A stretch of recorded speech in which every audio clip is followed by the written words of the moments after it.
categoría que se reiteró muchísimo y es la categoría de adormecimiento irreflexivo.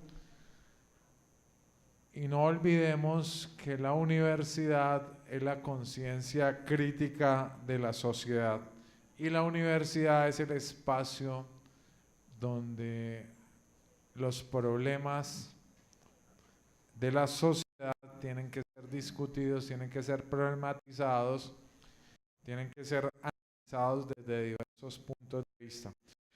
Después de biopolítica y comunicación, de inmediato la reflexión política, nos vamos al ámbito internacional, a la política internacional, con la conferencia del doctor Diego Alfredo Pérez Rivas. El doctor Diego Alfredo Pérez Rivas es profesor e investigador de tiempo de la Universidad Autónoma de Baja California en la Facultad de Ciencias Administrativas y Sociales en el Departamento de Derecho. Su conferencia, muy interesante por cierto, Nosotros y los otros, bárbaros y estadounidenses en el discurso de Donald Trump. Entonces, yo le pido al auditorio que le demos un aplauso para recibir a nuestro primer invitado internacional. Listo. Sí, no, si quieres desde allá, lo puedes ir pasando, sí, desde la tril. Okay, perfecto. Muy buenos días a todos. Antes que nada quisiera agradecer al doctor Luis Gaviria y a Jaime Ángel, que han sido muy amables conmigo y pues gracias a ustedes hoy puedo estar aquí. Decirles también que estoy muy contento de estar en Colombia. Es un país que siempre había tenido ganas de visitar y bueno, por fin pude realizar este sueño. Yo les voy a hablar acerca de este hombre, Donald Trump, o como nos gusta decirle a nosotros los mexicanos, y perdonarán mi expresión, no me llames frijolero, pinche gringo puñetero. Básicamente, de lo que les voy a hablar son de estos puntos. Va a ser un ejercicio de interpretación política en el que me voy a enfocar en analizar la relación entre México y Estados Unidos, utilizando los siguientes puntos. La barbarie como un pretexto filosófico para tratar el tema. Voy a hablarles también acerca del NAFTA o Tratado de Libre Comercio entre México, Estados Unidos y Canadá, básicamente para decirles qué es lo que regula y cuáles han sido sus consecuencias. También en un tercer apartado les hablaré acerca de lo que ha sido esta relación sadomasoquista entre mexicanos y americanos antes de la llegada de Donald Trump, para después, posteriormente, entonces sí, tratar de explicar pues por qué este discurso de Donald Trump tan polarizador, tan enfocado en atacar a los mexicanos y en general pues a todos los latinoamericanos, ¿verdad? Porque claro, él no distingue, para él todos los migrantes que llegan de Sudamérica, de Centroamérica, son mexicanos. Bueno, en esta imagen he tratado de poner lo que nosotros podemos entender de manera intuitiva por barbarie. Básicamente hombres rudos, extranjeros, guerreros, que son caóticos, que no tienen una ética, que no tienen una moral y que llegan a la cuna de la civilización para invadir, ¿verdad? Para saquear, para obtener riquezas.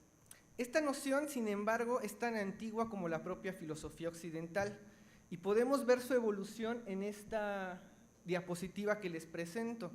La primera vez que se utiliza es en el siglo VIII antes de nuestra era, en la obra de Homero, ¿verdad? En la Ilíada y en la Odisea. Él habla por primera vez de barbarófonos.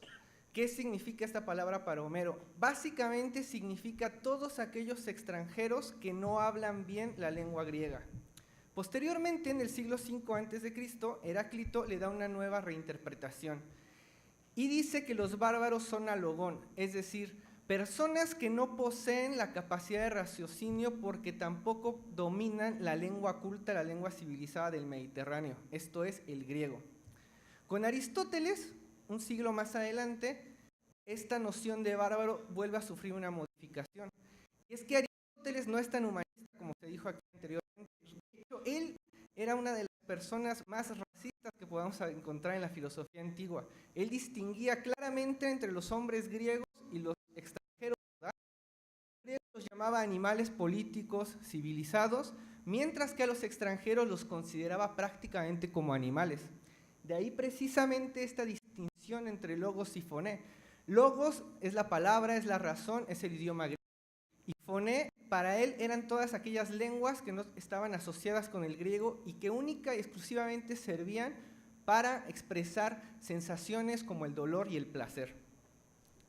Posteriormente, en Roma, se vuelve a reconceptualizar esta idea del bárbaro, ¿verdad? Y esto se hace a través de una oposición al término humanitas. Para los romanos, básicamente, pues los bárbaros siguen siendo todos aquellos extranjeros que viven fuera del territorio y que en diversos momentos llegan a invadir Italia, llegan a invadir Roma y atacan el corazón de la civilización. Con el cristianismo, los bárbaros siguen apareciendo como una constante, pero ya los bárbaros de los cristianos no son los bárbaros de los griegos ni los bárbaros de los romanos. Para los cristianos, los bárbaros son los paganos, los idólatras, los politeístas. De hecho, es muy curioso que en ese momento en el que se da la ruptura entre el mundo romano y el mundo cristiano, los romanos consideraban, por ejemplo, a Jesús como un profeta o un filósofo de bárbaros, mientras que los cristianos consideraban a los romanos como bárbaros politeístas. En la modernidad hay dos conceptos de bárbaro muy diferentes. Uno que nace con Hobbes, el estado de la naturaleza que representa caos y violencia, y otra interpretación, digamos, más positiva del bárbaro, visto como un buen salvaje. Esta interpretación nace en la Escuela de Salamanca con Francisco de Vitoria, pero se hace popular a través de Rousseau. ¿De qué nos sirve estudiar toda esta evolución de la palabra bárbaro? Pues básicamente para darnos cuenta que todos podemos ser bárbaros en cierto momento. Depende del punto de vista del que seamos observados, ¿verdad? Los bárbaros, por lo tanto, pues pueden ser vistos como los extranjeros. Y la filosofía ha hecho algo muy interesante al crear esta frontera cultural en la que se pueden utilizar muchos criterios para establecer un adentro seguro y confortable, la civilización, y una afuera que representa el peligro, todo aquello que es malo, la barbarie. Muy bien, ahora, ¿qué es el NAFTA? El NAFTA es un tratado de libre comercio que se firmó entre 1992 y el 93 y que entró en vigor el 1 de enero del 94. Los países firmantes, como se puede ver en esa diapositiva, pues son básicamente México, Estados Unidos y Canadá. ¿Por qué se firmó este tratado de libre comercio? Básicamente porque Estados Unidos y Canadá querían crear una región económica similar a la europea o a la de los tigres asiáticos para seguir siendo competitivos en el mundo global. Y se decían que eran pues unos liberales, ¿no? Un tratado de libre comercio precisamente. Pero lo cierto es que no fue un tratado muy liberal. A diferencia de la Unión Europea, en donde las mercancías, los bienes, los servicios y las personas pueden cambiar de país, como si estuvieran en su casa, con el Tratado de Libre Comercio se permitió la libre circulación de mercancías, de productos y de servicios, pero ¿qué creen que pasó con las personas? Las personas no pueden migrar. Es decir, los bienes, los servicios tienen más derechos que las propias personas. Este NAFTA también intentaba, básicamente, o sea, su objetivo político real era externalizar los costos de las grandes empresas norteamericanas y canadienses, llevar las grandes empresas a la frontera con México para pagar bajos salarios, para poder contaminar, para tener incentivos fiscales y poder llevar sus mercancías como si nada de vuelta a Estados Unidos, a Canadá o a los mercados europeos sin tener que pagar impuestos, ¿verdad? Sin tener que pagar tasas. Estas estadísticas que les presento aquí representan la dependencia que tiene actualmente México de Estados Unidos y a la inversa. El mayor socio comercial de Estados Unidos actualmente es China, el segundo es México. En el año 93, antes de la entrada en vigor del Tratado de Libre Comercio, este intercambio comercial ascendía a 120,000 millones de dólares. Actualmente es de casi 800,000 millones de dólares. Estamos hablando de un intercambio comercial bestial. La segunda estadística representa el crecimiento de las remesas, es decir, el dinero que envían los mexicanos que trabajan en Estados Unidos para mantener a la economía local. Para que se hagan una idea de la importancia estratégica que tienen estos migrantes mexicanos en Estados Unidos, les puedo decir que es el ingreso más fuerte del Estado mexicano. O sea, la economía nacional mexicana depende más de estos ingresos que de la venta de petróleo, por ejemplo. Muy bien, en el 93, estos dos hombres, Carlos Salinas de Gortari y George Bush padre, firman un tratado de libre comercio y George Bush padre dice esto: algunos de sus críticos lucharán contra el futuro, creando obstáculos para enmascarar políticas proteccionistas. Ojo, lo que está diciendo en el 93. Pero la historia nos muestra que cualquier nación que levanta muros y se vuelca hacia adentro está destinado a la decadencia. Después llega Clinton, ¿verdad? Un presidente demócrata que parece muy amigable. ¿Y cuál era el discurso de Clinton? Pues básicamente él consideraba a México como una nación amiga, como un socio comercial importante, y en su discurso todo era bellísimo. Las relaciones se basan en el respeto mutuo, en la colaboración, somos amigos. De hecho, se puede decir que esto fue cierto relativamente, ¿verdad? Porque en diciembre del 94, México sufre una crisis económica impresionante. Algunos han llamado a esta crisis económica la primera gran crisis de la globalización. Y Clinton, a través de, digamos, un decreto presidencial, es decir, sin pasar por el Congreso, aprueba un préstamo aproximado e inmediato de $50,000 millones a México, respaldado por el Fondo Monetario Internacional, naturalmente, para que México pueda eventualmente hacer frente a sus pagos, ¿verdad? Para que esta crisis se pueda detener. Unos meses más adelante, Clinton declara: yo hago esto por amor a México, lo único que deseo es que permanezca en la senda de la democracia y la prosperidad. Lo importante es mantener abierto el comercio, ¿verdad? Que el NAFTA siga funcionando. Y respecto al tema del narcotráfico, Clinton también era muy sensible, no culpaba de todo a México, diciendo: ustedes son productores, ustedes matan gente. Clinton decía que México hacía peticiones legítimas a Estados Unidos y que Estados Unidos tenía que combatir el narcotráfico en su territorio, básicamente porque son el mercado más grande, ¿verdad?, de consumidores. Muy bien, ese es el discurso, las palabras no cuestan nada, ¿verdad? Es muy bonito. Pero ¿cuáles fueron las acciones de Clinton durante su mandato? En 1993 renegoció el NAFTA para proteger el sector agrícola. Es decir, a pesar de que este tratado de libre comercio se vendió como un tratado estrictamente liberal, estrictamente acorde a los ideales de von Hayek o de Friedman, lo cierto es que los Estados Unidos implementaron políticas para proteger ciertos sectores, y este sector, el sector de la producción agrícola, fue uno de ellos. De hecho, se liberó gradualmente el mercado y fue hasta 15 años después que los productores mexicanos pudieron realmente favorecerse de este tratado. Pero no solamente eso, o sea, el préstamo de $50,000 millones, naturalmente los gringos no dan nada gratis, tenía sus cláusulas, ¿verdad?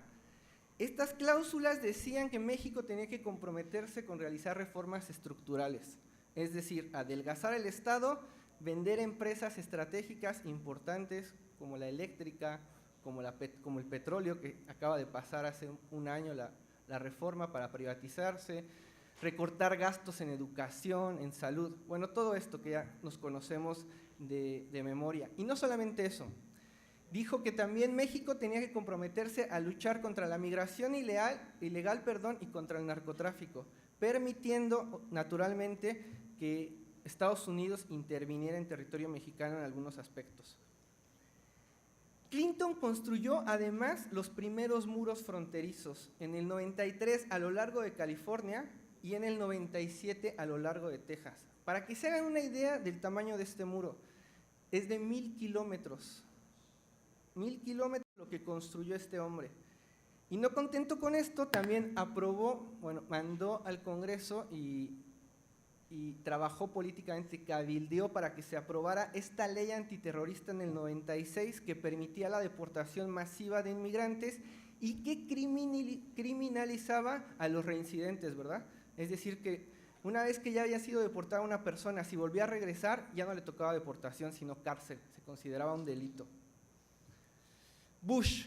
Después llega Bush, y no voy a decir esto jamás en mi vida, no lo voy a repetir, pero realmente parece un erudito, ¿verdad? Parece un hombre de la ilustración comparado con Donald Trump. Cuando se refiere a la relación entre México y Estados Unidos, decía cosas como estas: Una buena política exterior dice que uno quiere que su vecindario sea pacífico y próspero. Una buena política exterior se inicia siendo buenos amigos de los vecinos. No puedo expresarles qué prometedor es el comercio y cuán importante es. No solo es importante para los estadounidenses en busca de trabajo, también es increíblemente importante para que México crezca y prospere, para que desarrolle una clase media, para que la gente en México pueda encontrar trabajo cerca de casa. Si uno escucha este discurso de Bush y lo compara con Trump, evidentemente hay un abismo de diferencia, ¿verdad? Sin embargo, después de los acontecimientos del 11 de septiembre, este amor entre el presidente Bush y el presidente Fox aparentemente se terminó. En primer lugar, porque en una reunión de la ONU, que fue en México en abril del 2002, al presidente Fox se le ocurrió la increíble, la tonta idea de llamar por teléfono a Fidel Castro y decirle: oye Fidel, un favor, por favor llegas, comes y te vas. Y resulta que, bueno, esta conversación fue grabada, se filtró a los medios de comunicación y este presidente Fox no se comportó como un hombre de Estado, ¿verdad? Entonces la oposición comenzó a llamarlo lacayo de Bush. En respuesta a esto, México formaba parte del Consejo de Seguridad de la ONU, no aprobó tan rápidamente como hubiera querido Bush, como se hubiera esperado de un amigo, el apoyo en la lucha contra Afganistán e Irak, contra el eje del mal. Lo que sí hizo Bush fue intentar llevar a cabo una reforma migratoria para legalizar a muchos mexicanos en junio de 2007, pero esta reforma fracasó en el Senado por 14 votos. Y otra vez, igual que con Clinton, las palabras son bonitas, no cuesta nada, nos prometió la luna y las estrellas. Pero en realidad sus acciones son totalmente diferentes, ¿verdad? Fueron totalmente diferentes. En 2005 crea una ley de protección fronteriza, antiterrorismo e inmigración ilegal. Y esto dotaba a Bush también de las facultades necesarias para asegurar las fronteras de los Estados Unidos. Nuevamente en 2006, Bush construye otro muro a lo largo de California, Arizona y Texas, 1,132 kilómetros. Una tercera parte del tamaño de la frontera es amurallada por este hombre. Y no solo eso, de 9,000 agentes fronterizos al principio de su mandato se terminan con 21,000. Algo de lo que quisiera que se dieran cuenta, que pusieran atención, es que esta ley de protección fronteriza, o sea, es una sola ley para antiterrorismo y para inmigración ilegal. O sea, hacen una sola ley en la que meten estos dos problemas como si fueran un problema único, ¿verdad? Migrantes ilegales igual a terroristas. No iguales, pero regulados por la misma normativa. Después de esto, obliga a Bush, al nuevo presidente, a Calderón, a firmar una iniciativa Mérida en la que se va a cooperar en la lucha contra la delincuencia organizada, básicamente contra el narco. Obama, el presidente al que muchos querían, ¿verdad? Este demócrata que parecía ilustrado, sí podemos. Obama llama a México nuevamente con este discurso bellísimo como un importante socio multilateral y multinacional, habla de respeto y cooperación. Lo cierto es que durante su mandato se pasaron de 21,000 agentes fronterizos a 41,000. Se descubrió además con los cables de Wikileaks que el gobierno americano espiaba al gobierno mexicano, ¿verdad? De hecho, la Casa Blanca inició una indagación acerca de la salud mental del presidente Calderón. En estos cables también se observa que hay críticas hacia el ejército y hacia los servicios de inteligencia mexicanos. Y no solamente esto, o sea, Obama saca las tropas de Medio Oriente y esta industria de guerra, ¿verdad?, de Estados Unidos, pues al final no se puede detener, no se puede parar, necesitan un nuevo mercado al cual llevar estas armas. ¿Y quién creen que le compra esas armas? México, que inicia justo en ese sexenio una guerra contra el narcotráfico. Para que se hagan una idea de qué significa esta guerra, de qué significó, del 2006 al 2016 se tienen recuento de 100,000 muertos y 30,000 desaparecidos. Llega Donald Trump. Llega Donald Trump, que ve en México y en los mexicanos un blanco perfecto para capitalizar el descontento de los electores. Y su discurso se puede dividir a grandes rasgos en dos periodos, ¿verdad? Antes de la precandidatura y después de la candidatura. Antes de la precandidatura ya había hecho algunas declaraciones en las que más o menos ilustraba cuál iba a ser el tenor de su campaña. En la premiación de los Oscars dijo algo así como: México tuvo una gran noche en los Oscars y cómo no, si están acostumbrados a arrebatarnos lo nuestro más que ninguna otra nación. O sea, lo dice Trump, norteamericano, perdón, que nos quitaron la mitad del territorio, ¿verdad? No sé si ustedes sepan, pero todo esto de California, Texas, Arizona, Nueva México, todo eso era México, y en 1850 nos lo arrebatan, pero somos nosotros los que le arrebatamos a ellos. Y unos días después dice en Twitter, empieza sus publicaciones en Twitter, ¿verdad? No quiero nada con México más que construir un muro impenetrable y que dejen de estafar a Estados Unidos. Y repite, unos días después, México no se aprovechará más de nosotros, no tendrán más la frontera abierta, yo seré el más grande constructor del mundo y les voy a construir el muro más grande que jamás hayan visto. Y no solo eso, adivinen quién lo va a pagar: México. Cuando se convierte en candidato oficial, 16 de junio del 2005, su discurso es totalmente patriotero, totalmente nacionalista, y está dirigido a atacar a los mexicanos y a México, ¿verdad? Dice: México no es nuestro amigo, nos está ahogando económicamente, México manda a su gente, pero no manda a la mejor, envía gente con un montón de problemas. Entonces dice que los mexicanos que están migrando a Estados Unidos son criminales, son narcotraficantes, son violadores, ¿verdad? Y no solamente eso, dice que va a traer todos los empleos que se han ido, todas las empresas que se han ido a México, a la frontera, a trabajar, que se han mudado, las va a traer de vuelta a Estados Unidos. Y apunta el dedo no solamente a México, sino también a China y a Japón. ¿Por qué tuvo resultado este discurso? O sea, para que se hagan ustedes una idea, ¿no? Este 16 de junio del 2015, en las encuestas, de 15 candidatos republicanos, Donald último, o sea, tenía como 1% de seguidores. Y en unos, no solamente ganó la candidatura republicana, sino que le ganó la carrera a Hillary Clinton, ¿verdad? Parece algo increíble. ¿Por qué sucedió esto? Pues por algo muy sencillo, porque el perfil del votante de Trump, y esto no se los puedo decir aquí todos los datos, pero en el trabajo escrito están todas las fuentes, fueron básicamente ciudadanos blancos, mayores de 40 años, conservadores, con bajo nivel educativo, y muchos de ellos habían perdido su trabajo después del Tratado de Libre Comercio. Entonces, naturalmente, culpaban a los mexicanos y a México de esta crisis, ¿verdad? Entonces, conclusiones. No me gusta pensar jamás en periodos históricos como el nazismo de Hitler, como el fascismo de Mussolini o de Franco, como lo hacen en History Channel, ¿verdad? Que parece que llega un loco, un anticristo, y empieza a dominar a todos y a manipularlos.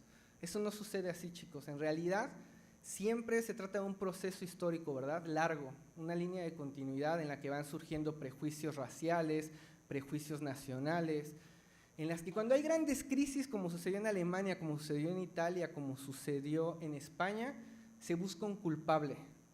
¿Y a quién se puede culpar más fácilmente que a nadie? Pues a los más débiles, ¿verdad? A los extranjeros, a los otros con los que no nos sentimos identificados, a los bárbaros.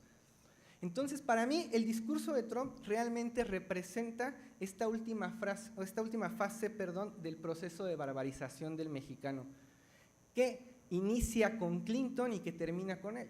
Y es que, claro, en el discurso, Clinton, Bush y Obama eran bellísimas personas con los mexicanos, pero sus acciones eran completamente diferentes, ¿verdad? La palabra no se corresponde con la acción.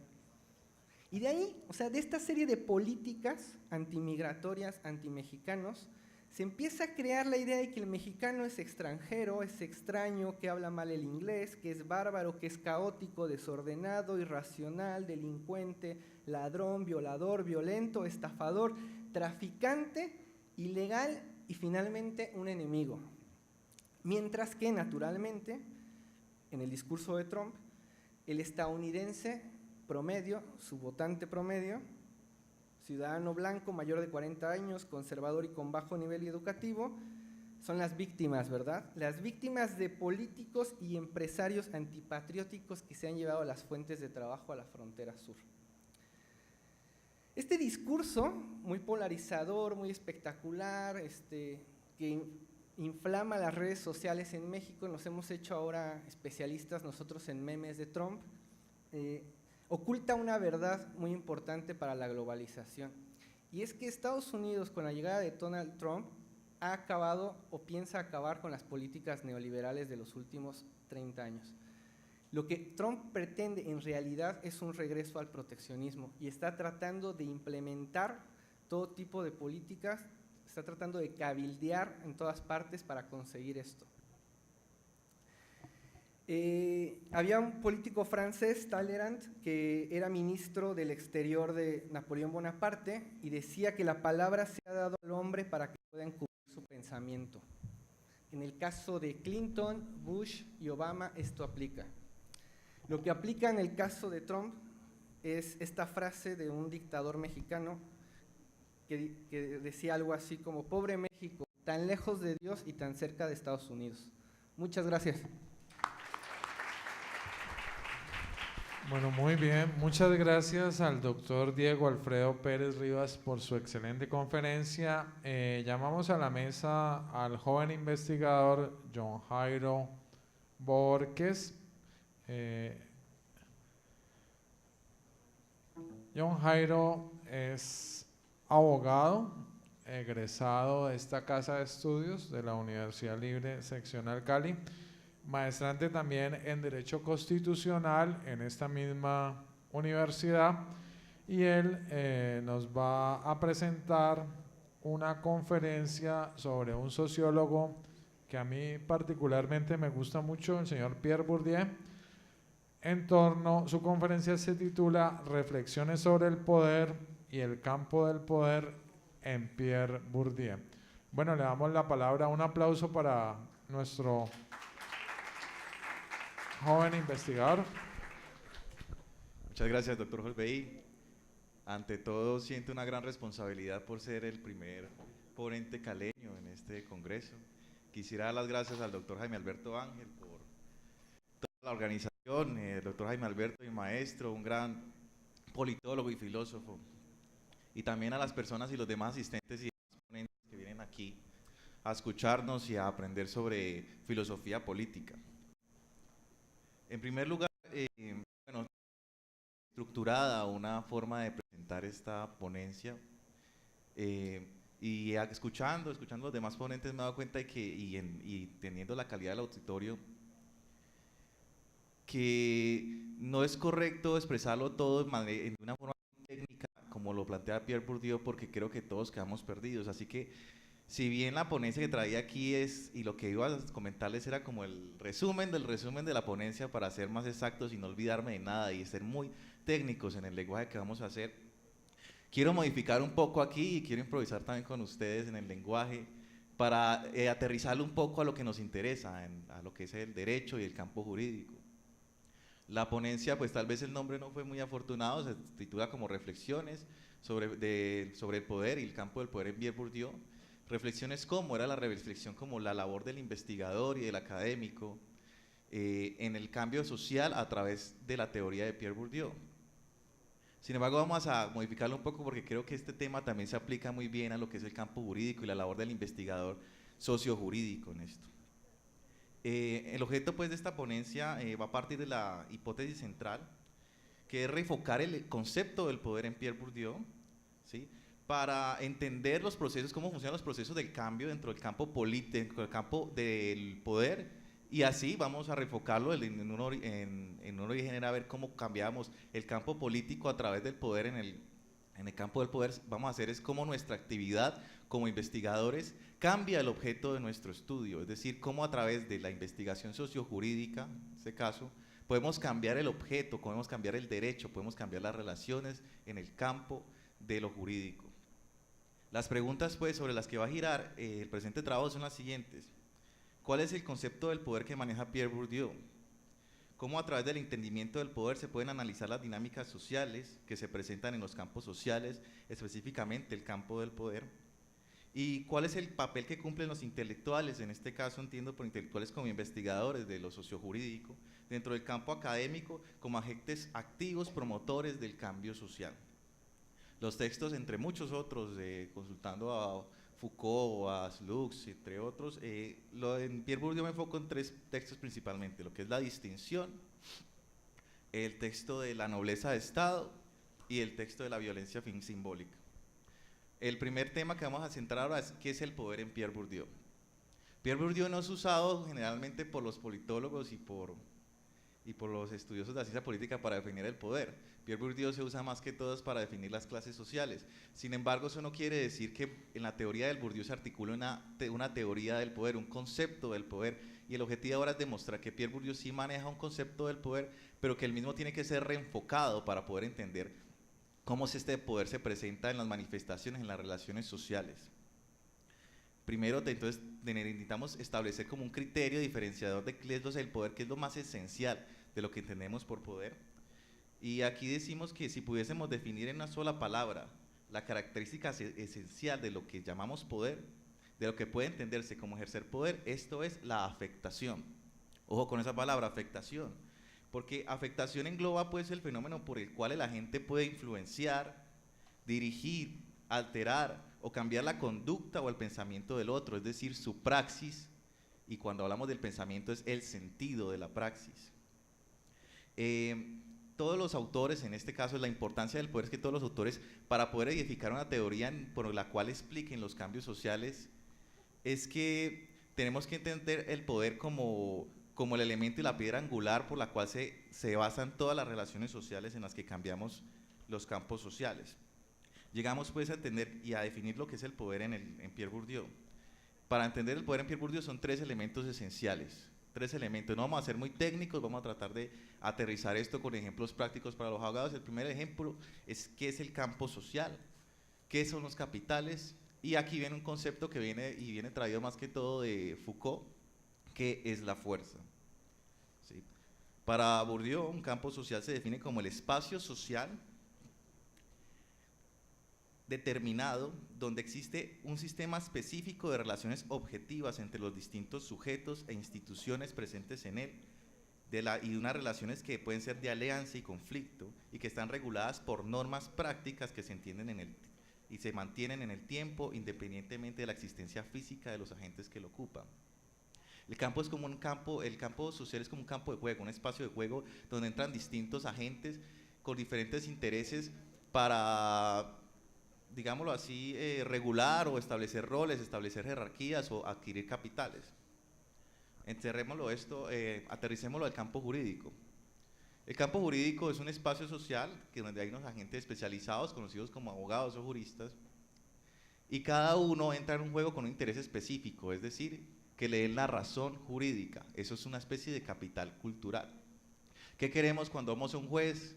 ¿Qué queremos cuando escribimos un documento, cuando leemos la jurisprudencia? Es que nuestra razón, nuestros intereses sean respetados y sean reconocidos por el Estado como legítimos. En este caso de reconocimiento se da, por ejemplo, a través de una sentencia judicial, y ese reconocimiento lo define Bourdieu como el capital jurídico, y es una especie de capital cultural, es decir, es la razón. El Estado nos da la razón a nosotros. El interés en este campo es precisamente entrar en el juego y entrar a adquirir esos capitales, entrar a tener esa razón jurídica y entrar a dominar a los demás, es decir, especificar que nosotros tenemos la razón y por lo tanto los demás están equivocados y por lo tanto nosotros somos los que mandamos en este campo jurídico, somos los mejores abogados, somos los mejores juristas, somos los mejores jueces. Bueno, y eso es lo que nos lleva al campo. El concepto del campo es que nosotros dentro de los campos sociales creamos capitales, somos creadores y jugamos por los capitales. Ya decíamos pues que en el campo jurídico se crean capitales culturales, pero llevémoslo esto al campo económico. Bourdieu nos dice que existen 3 tipos de capitales específicamente, que son el capital económico, el capital cultural y el capital social. En términos de abogados, capital económico sería la posesión, es decir, el hecho, la posesión sobre el objeto. El capital simbólico, aquí hay una transformación, lo que llama el capital simbólico, es el reconocimiento del estado de esa posesión. Esto es el título de propiedad, el derecho real de dominio. Capital cultural, por ejemplo, aquí nosotros en la academia estamos adquiriendo un conocimiento, estamos adquiriendo capital cultural. ¿Cuál es el capital simbólico? ¿Cuál es el perfeccionamiento de ese capital cultural? Es el título académico. El título académico es el reconocimiento simbólico del Estado por medio del cual nosotros hacemos legítimos conocedores del derecho. Somos los legítimos abogados y podemos ejercer la profesión. Por último, el capital social. Capital social puede implicarse, por ejemplo, en un grupo político. Un político es aquella persona que tiene y hace parte de un grupo social. ¿Y cómo se legitima o cómo se reconoce ese capital político a través del Estado? A través de los cargos de elección popular. Un cargo de elección popular es el reconocimiento simbólico del Estado a un poder político o una acumulación de capitales. Llegamos pues a definir pues más o menos qué es lo que es el campo del poder y el campo y lo que son los capitales sociales, para poder entender bien un enfoque que queremos darle a la teoría del poder en Pierre Bourdieu. Quiero traer a colación lo que es la fuerza y lo que para Foucault significa la fuerza. ¿Sí? Foucault define el poder en sí como el ejercicio social de la fuerza, algo que se ejerce, algo que está social, no es algo que se posee ni que está en el Estado. Pero entonces se hace la pregunta, ¿y qué es la fuerza? ¿Eso qué es? ¿Eso cómo se posee? ¿Eso cómo se dirige? ¿Eso cómo se acumula? Ahí hay una falencia, pues. Foucault lo define como afectación, la fuerza es lo que no te permite a ti afectar a los demás. Y nosotros, ¿cuál es el enfoque que decidimos darle a este enfoque de Pierre Bourdieu y de Foucault? Es que la fuerza se entiende los capitales, por fuerza se deben entender los capitales, es decir, el peso, el valor de un sujeto que tiene un determinado campo social. Un abogado, pues, tendrá más poder, más fuerza, disculpen, más fuerza en la medida que pueda acumular más capitales, es decir, más conocimiento, más títulos. Su peso dentro del campo jurídico será mayor. Los demás abogados tendrán que hacerle pleitesía o ceder ante sus conceptos porque es el más estructurado, el más titulado, es el doctor, es el dueño del capital simbólico que es el capital jurídico y el capital cultural. Pero entonces, ¿a qué viene esto? Porque es que Pierre Bourdieu nos hace una interpretación que considero errónea de lo que es el poder. Es que Pierre Bourdieu dice que el poder en sí está enfocado en los capitales. Y más de una vez lo plantea en varios de sus textos, es que cuando yo acumulo capitales, yo acumulo poder. Es decir, yo soy más poderoso entre más capitales tengo, entre más dinero, entre más conocimientos, entre más gente me siga, soy más poderoso. Nosotros le hacemos esta crítica a Bourdieu diciendo, vea, usted puede tener mucho dinero, una crítica desde Foucault, puede tener mucho dinero, pero puede tenerlo guardado bajo el colchón. ¿Cómo ese dinero puede afectar, teniendo en cuenta que la afectación es el principal característica del poder? ¿Cómo puede afectar la conducta de otros si no la muestro socialmente, si no la ejerzo, si no la activo socialmente? Entonces, ¿el poder qué es? ¿Es tener capitales o es ejercerlos? Y ahí decimos, bueno, aquí Foucault tiene razón. El poder no está en los capitales, sino en el ejercicio, en la acción social. Los capitales serían pues como el peso, es decir, el poder sería como entender cómo yo hago para mover esos capitales para afectar a los demás. Y de hecho, no tener muchos capitales no es efectivamente decir que vamos a tener mucho poder. La historia nos da muchos ejemplos. Alejandro Magno, por ejemplo, en la historia de la guerra en Gaugamelo, Alejandro Magno, cómo venció a Darío teniendo muchas menos fuerzas, ¿sí? A través de las estrategias que hizo, y lo mismo con Aníbal contra Poncio Terrencio Varón en la batalla de Canas, o Enrique V en la batalla de Agincourt.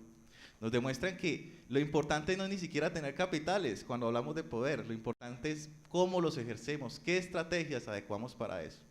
Y no hacemos una crítica a la teoría de Bourdieu como tal, sino es que decimos que hay que reenfocarla, es decir, señor Bourdieu, el poder no está en los capitales, el poder no está en la fuerza, es decir, está en el ejercicio, y los capitales, lo que usted habla, los capitales en realidad son la fuerza, es la forma y lo que queremos ejercer para motivar a los demás agentes sociales. Pero bueno, este es el primer concepto, decimos pues que el poder es ejercicio social de la fuerza, y en Bourdieu debemos enfocar la fuerza como capitales y no al contrario, los capitales no son poder sino son fuerza. El otro elemento que tenemos que entrar a definir para entender la actitud activa de como nosotros investigadores, como agentes dentro del campo académico para transformar la sociedad, es lo que es el campo del poder. Pierre Bourdieu especifica el campo del poder como el espacio donde nos encontramos con todos los demás agentes élites, de la élite de toda la sociedad, donde empezamos a definir los principios de la legitimidad legitimante, es decir, qué capital es el que vale más, quién es el discurso, de quién es el discurso que legitima el poder, que legitima las posiciones dominantes. Hagámoslo esto, un ejemplo jurídico, es decir, el cambio con la Constitución del 91.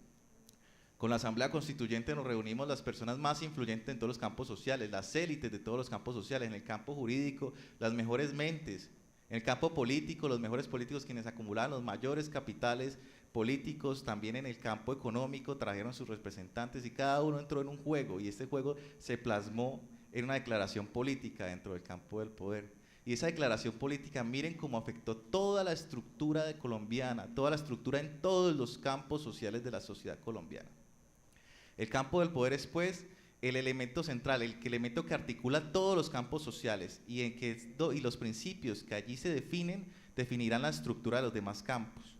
Y ahí vamos a ver y sintetizando, porque creo que ya, de hecho, estamos sobre el tiempo, hacemos la pregunta, bueno, ¿y qué tiene que ver el académico con esto? ¿Qué tenemos que verle la actividad académica con estas cuestiones del poder, del campo del poder y la transformación social? Lo primero que tenemos que decir es que nosotros como académicos, digamos, cuando analizamos el campo jurídico, nosotros prácticamente estamos aparte del campo jurídico, es decir, en el campo jurídico se luchan unas contiendas más bien técnicas, conceptuales y de resolución de problemas prácticos. Pero nosotros cuando analizamos el campo jurídico nos encontramos más bien en un campo que Bourdieu llama el campo académico. Nosotros nos debatimos en debates por saber quién tiene la razón, quién tiene los argumentos más fuertes, quién tiene las mejores teorías que puedan explicar la realidad. Sin embargo, cuando construimos esas teorías, nosotros creamos también un capital. Ese capital es un capital cultural. Nosotros construimos una teoría y nosotros peleamos por esa teoría y ese capital se convierte en capital y ese capital se convierte en una herramienta, en una forma de lucha, es como decirlo, una forma de poseer un peso social respecto a los demás agentes que actúan en los campos sociales. Pongámoslo así en contexto con el campo político. El politólogo, por ejemplo, analiza la estructura del campo político, es decir, cómo actúan los partidos políticos, cómo actúan los sujetos respecto al voto, respecto a la democracia, respecto a los mecanismos de participación ciudadana, pero el politólogo no entra directamente a debatir o a entrar en acción política, necesariamente, algunos lo harán, pero no todos. ¿Cómo hace el politólogo para cambiar esas relaciones de poder que existen dentro del campo político? Pues muy simple, cuando estudia, cuando investiga y de forma activa empieza a develar lo oculto, lo que está detrás de la relación de poder, lo que Foucault nos dice como Bourdieu nos dice con lo que se muestra como deseable, como natural, pero en realidad tiene unas relaciones de poder un poco arbitrarias. Cuando redescubrimos y redescubrimos los problemas y le encontramos soluciones, creamos un capital cultural que nos puede servir a nosotros y a los que luchan en el campo de poder como herramienta, es decir, como fuerza para hacer valer sus derechos frente a las clases dominantes. Es decir, los investigadores, al hacer una investigación activa, una investigación propositiva, construimos herramientas, construimos capitales que en últimas van a ser la herramienta esencial para transformar todas las relaciones sociales de poder. Pongo un ejemplo, miremos a Marx. No podemos negar que Marx es una de las personas políticamente más influyentes en toda la historia moderna, lo que tiene que ver con política. Más su actuación y los cambios políticos que gestó no fueron necesariamente, y creo que lo mínimo por su actividad como militante del Partido Comunista, sino que debemos los cambios sociales propiciados por las revoluciones marxistas del siglo pasado, gracias a la actividad de Marx como un académico. Marx como académico construyó teorías, develó lo oculto detrás de las relaciones de poder y relaciones económicas dentro del capitalismo. Y esas teorías sirvieron de capital para que muchos otros agentes dentro del campo del poder y dentro del campo político transformaran la realidad social. ¿Qué queremos decir aquí? Que en la medida en que investigamos, el investigador transforma su objeto de estudio. De una u otra forma, si hacemos investigación activa, podemos y tenemos la potencialidad de transformar lo que estudiamos, porque creamos los capitales y creamos las razones para luchar, darle herramientas y voz a quien no tiene voz. Le damos los capitales, le damos la forma, y ya dependerá de esas personas ver si adecúan las estrategias, para hacer valer sus intereses a través de los recursos que les damos. Pero ¿qué quiero decir aquí para finalizar, ya que no me queda tiempo? Es un mensaje para los estudiantes y los estudiantes de Derecho y los estudiantes de la ciencia política. Creo que creo que no hace falta hacer política para ser un sujeto político. Eso es todas las demás ponencias, y es que nosotros salimos ya del estudio político de lo que es el gobierno y de lo que es el Estado. Para propiciar cambios políticos nada más basta incluso con hacer proposiciones y hacer investigaciones que muevan a la acción, que muevan a descubrir lo que está oculto detrás de las relaciones que nos parecen aparentes, detrás de las desigualdades. Nosotros y ustedes como estudiantes tienen dos razones, tienen dos caminos. O uno, nos dedicamos a ser simples reproductores del sistema social que existe, es decir, nos dedicamos a cacarear y a repetir lo mismo que nos dicen en la universidad y que vemos como natural. O dos, proponemos, descubrimos, analizamos y creamos investigación. Y entiéndalo bien, al crear investigación ejercemos poder.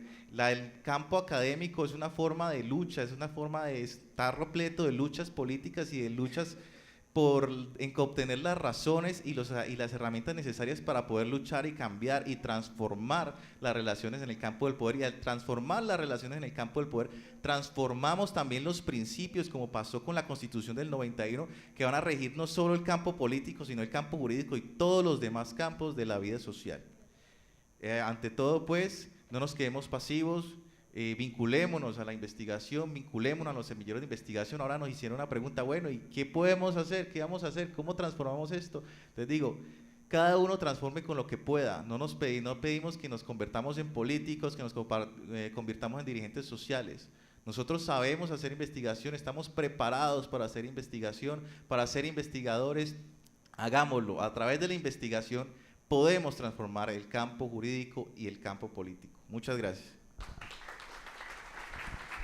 Bueno, muchas gracias a nuestro joven investigador John Jairo Borges, orgullosamente unilibrista.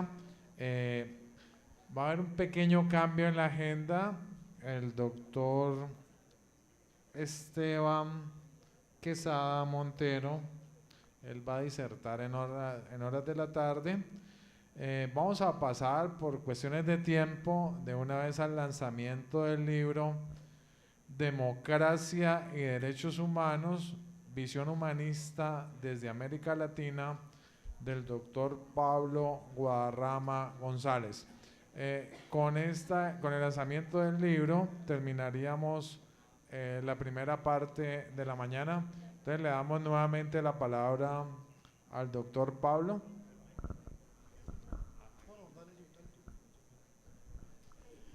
Bien, bueno, buenos días de nuevo.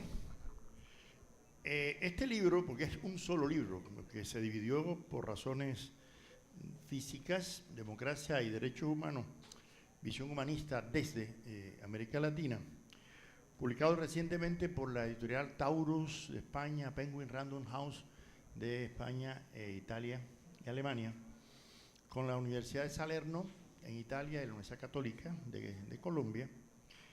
Es una investigación que desarrollamos hace unos 4 o 5 años, la terminamos el año pasado, sobre en qué medida el tema de la democracia y los derechos humanos no es exclusivamente un tema de los europeos, de los norteamericanos, no, sino que es algo un poquito más universal, incluyendo a América Latina y otros países del Oriente, del África, en fin, lo que no hemos estudiado ni el África ni el Oriente.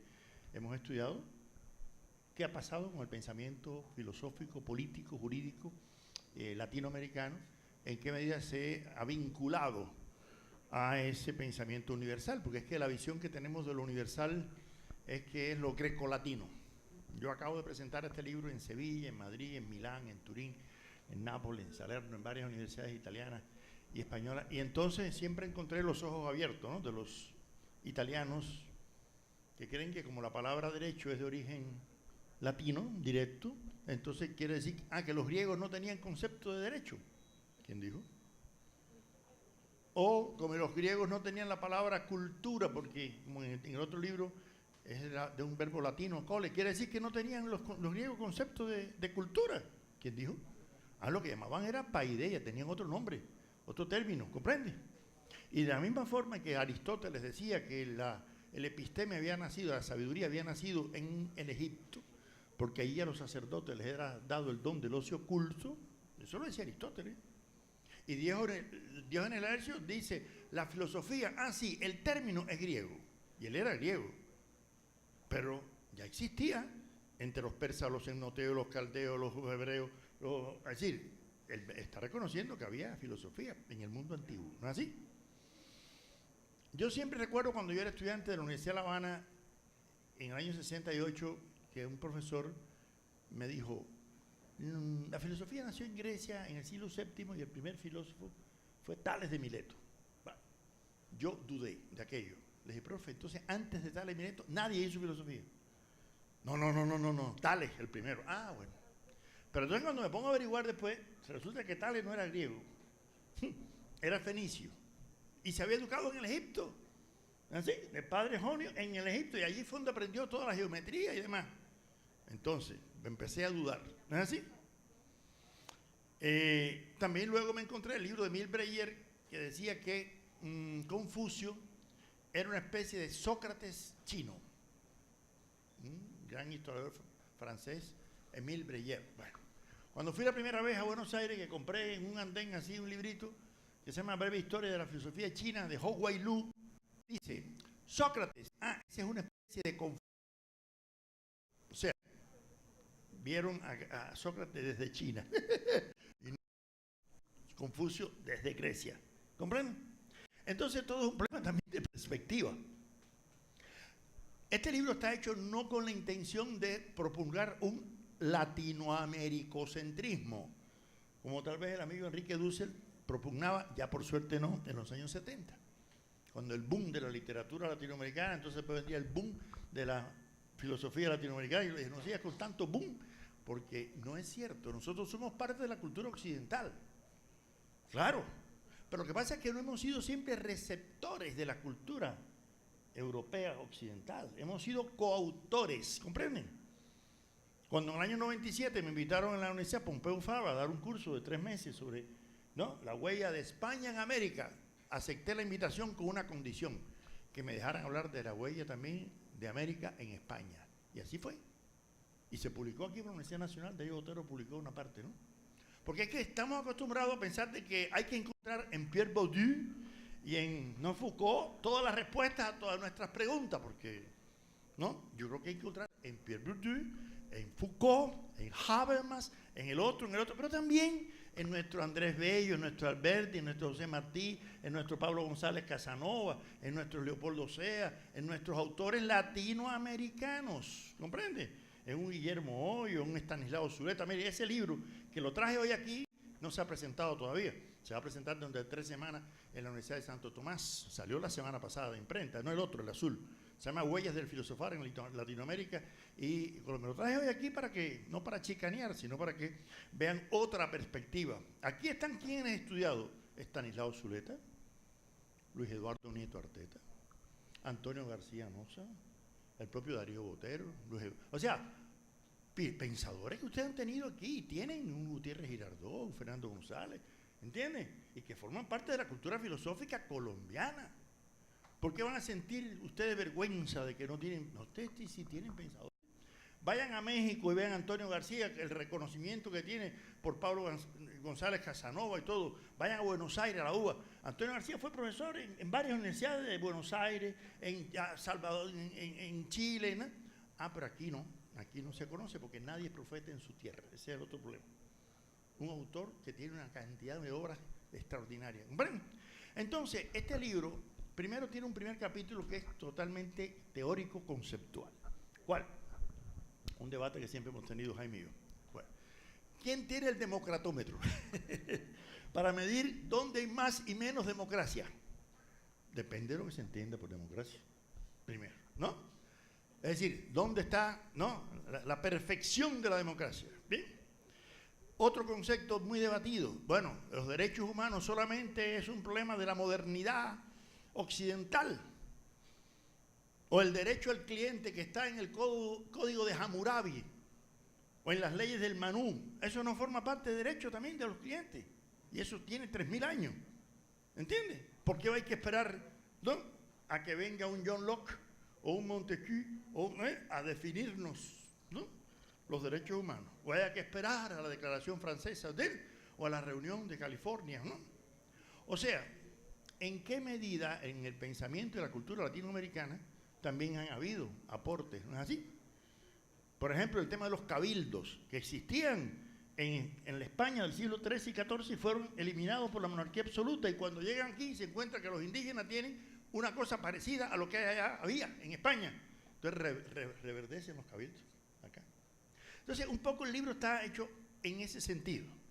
Primero, la parte teórica sobre los conceptos de derechos humanos, de democracia, muy cuestionada el tema de la ideología y la ciencia y la filosofía, diferenciando que no, con cuidado, porque a veces se maneja peyorativamente la ideología, como si todo lo de ideología fuera falso, según la mala concepción que tuvo Marx. Cuando ahorita el profesor de la Javeriana, que no sé si está por aquí, dice, no, porque yo no soy marxista. Yo dije, y me apuntaba a mí como diciendo, si yo, digo, no, yo tampoco soy marxista. Yo no nací en marzo, ¿no? Si Marx, él mismo dijo que él no era marxista, porque se dicen cada barbaridad en nombre del marxismo, ¿entiendes? Lo que yo sí me identifico es con una concepción materialista de la historia, ¿comprende? Y me identifico con el socialismo, eso sí está claro, y con la revolución cubana, es otra cosa, ¿entiendes? Pero que sí que soy marxista, ¿no? Yo siempre tuve una duda muy grande como profesor de historia y filosofía. Existe en la antigüedad platonismo, aristotelismo, en el medioevo tomismo, agustinismo, en la modernidad naciente, ¿no?, cartesianismo, hegelianismo. ¿Y marxismo qué pasó? Fue un invento de Engels, el último. Ahora, ustedes conocen nietzscheanismo. Ustedes conocen, ¿no?, Leben-Philosophie, vitalismo, ¿no? Así. Yo no conozco husserlianismo, ¿no? Usted conoce fenomenología. Usted no conoce heideggerianismo, ¿no? No, existencialismo, ¿no? Así. Usted no conoce Wittgensteinismo, no, usted conoce filosofía analítica. Entonces parece ser que en la filosofía hoy cada vez hay menos patronímicos, ¿comprende? Y tampoco gentilicios, porque la filosofía no es ni griega, ni es romana, ni es colombiana, ni es cubana, es filosofía. Igual que no existe matemática congolesa y física australiana, ¿comprende? Existen australianos que hacen, ¿no?, física, y existen también. Entonces, un poco en ese sentido es que este libro está concebido. Primero, tratando de mostrar que hubo pensadores, fíjense bien, desde la conquista y la colonización, que cuestionaron el tema de los derechos de los indígenas, ¿no?, y los criollos, y de los afrodescendientes, los esclavos, ¿no? Segundo, hay un hilo conductor de todo el libro, y de otro libro mío que se publicó aquí en Planeta, en 3 tomos, pero está agotado, que se llama Humanismo, el pensamiento filosófico latinoamericano. Y es que ha habido una tendencia hacia una revalorización de la condición humana en todos los pensadores más auténticos, término que he tomado de Heidegger, ¿no? Aquellos que se corresponden con las exigencias de una época determinada. Y eso llega al pensamiento independentista. El tomo 2 comienza con el pensamiento independentista, para intentar demostrar que Bolívar, San Martín, Morelos, no solo luchaban por independencia política, luchaban por justicia social, por derechos humanos. Luchaban por formas superiores de vida republicana, democrática, ¿no?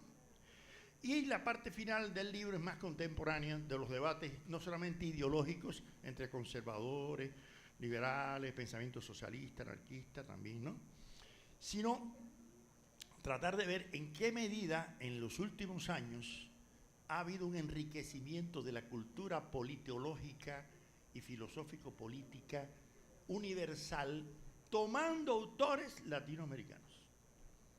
¿Y por qué se han traducido al inglés, al francés, al alemán muchos de estos autores que se conocen mejor en Nueva York o en Frankfurt y en París que en Cali y en Santa Clara? ¿Por qué? Porque estamos más atentos a las imprentas de París, ¿no?, y de Frankfurt, pero no estamos atentos a las imprentas de acá de Bogotá. Entonces, un poco ese es el sentido de este libro.